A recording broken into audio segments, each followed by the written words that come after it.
Hello, fourth grade. This is Charlie and the Chocolate Factory, Chapter 30, Charlie's Chocolate Factory. I'm reading from the Puffin Books edition, 1964, and the copyright for the illustrations is 1973. Chapter 30, Charlie's Chocolate Factory. The great glass elevator was now hovering high above the town. Inside the elevator stood Mr. Wonka, Grandpa Joe, and little Charlie. "How I love my chocolate factory," said Mr. Wonka, gazing down. And then he paused and turned around and looked at Charlie with a most serious expression on his face. "Do you love it too, Charlie?" he asked. "Oh, yes," cried Charlie. "I think it's the most wonderful place in the whole world." "I am very pleased to hear you say that," said Mr. Wonka, looking more serious than ever. He went on staring at Charlie. "Yes," he said, "I am very pleased indeed to hear you say that. And now I shall tell you why."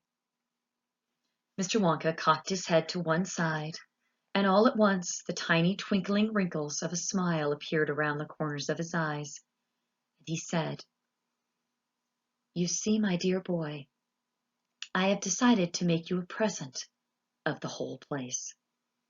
As soon as you're old enough to run it, the entire factory will become yours." Charlie stared at Mr. Wonka, and Grandpa Joe opened his mouth to speak, but no words came out. "It's quite true," Mr. Wonka said, smiling broadly now. "I really am giving it to you. That's all right, isn't it?" "Giving it to him?" gasped Grandpa Joe. "You must be joking."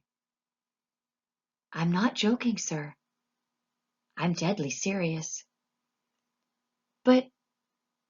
But why should you want to give your factory to little Charlie?"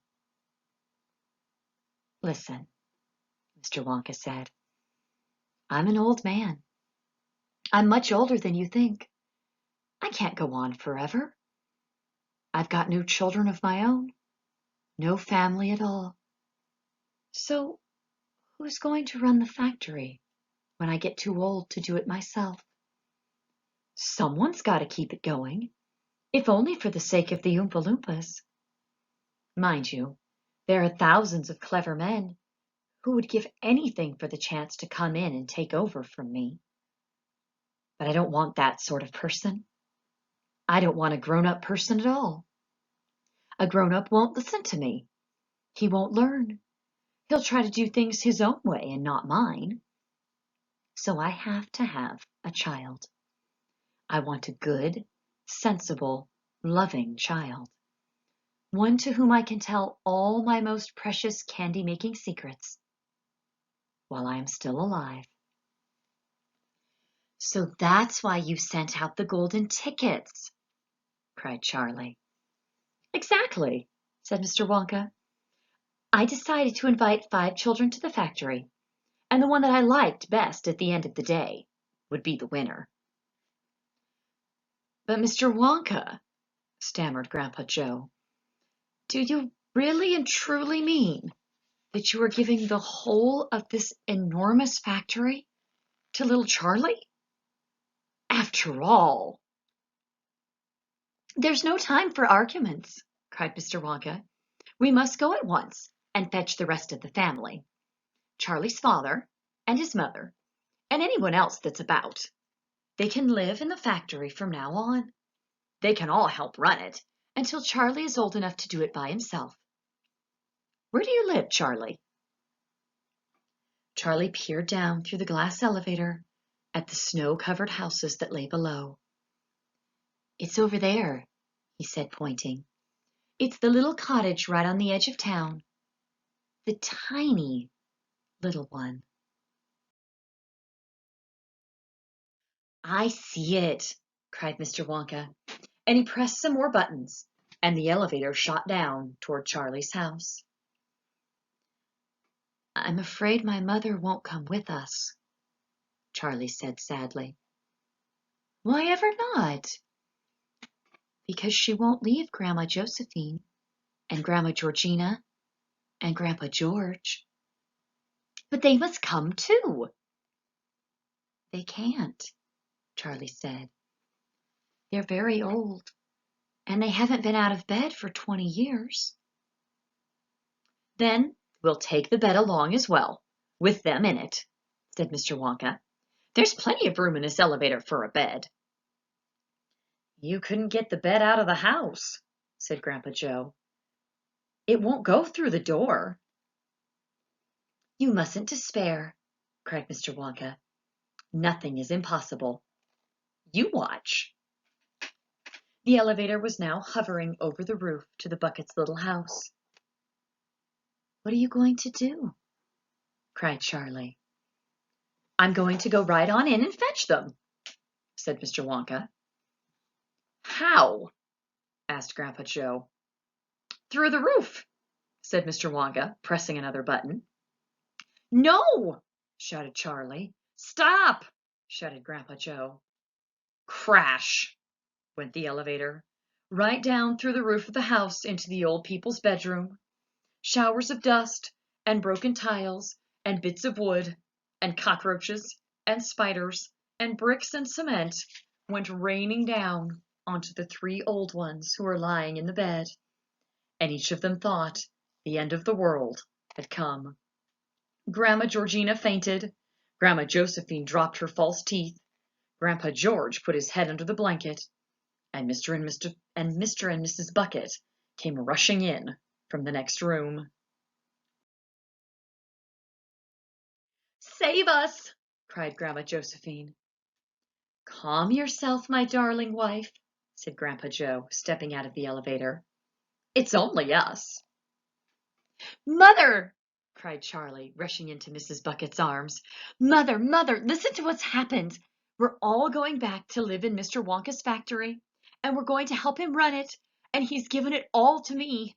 And, and, and, and—" "What are you talking about?" said Mrs. Bucket. "Just look at our house," cried poor Mr. Bucket. "It's in ruins." "My dear sir," said Mr. Wonka, jumping forward and shaking Mr. Bucket warmly by the hand, "I'm so very glad to meet you. You mustn't worry about your house, because from now on you're never going to need it again anyway." "Who is this crazy man?" screamed Grandma Josephine. "He could have killed us all." "This," said Grandpa Joe, "is Mr. Willy Wonka himself." It took quite a time for Grandpa Joe and Charlie to explain to everyone exactly what had been happening to them all day. And even then, they all refused to ride back to the factory in the elevator. "I'd rather die in my bed," shouted Grandma Josephine. "So would I," cried Grandma Georgina. "I refuse to go," announced Grandpa George.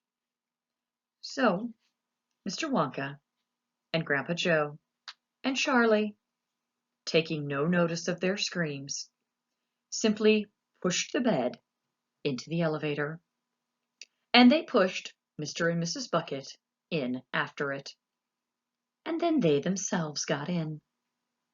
Mr. Wonka pressed a button. The doors closed.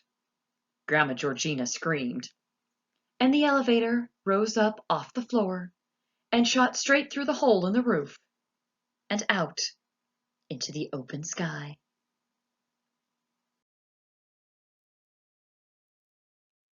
Charlie climbed onto the bed and tried to calm the 3 old people, who were still petrified with fear.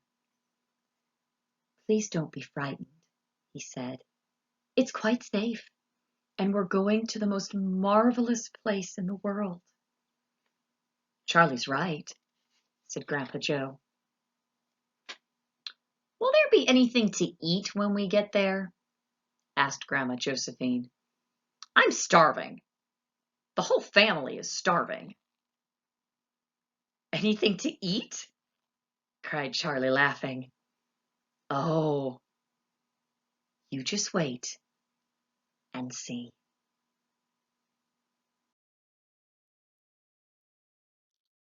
And that is the end, ladies and gentlemen, of chapter 30. And that is the end of the whole book. I hope you enjoyed this one.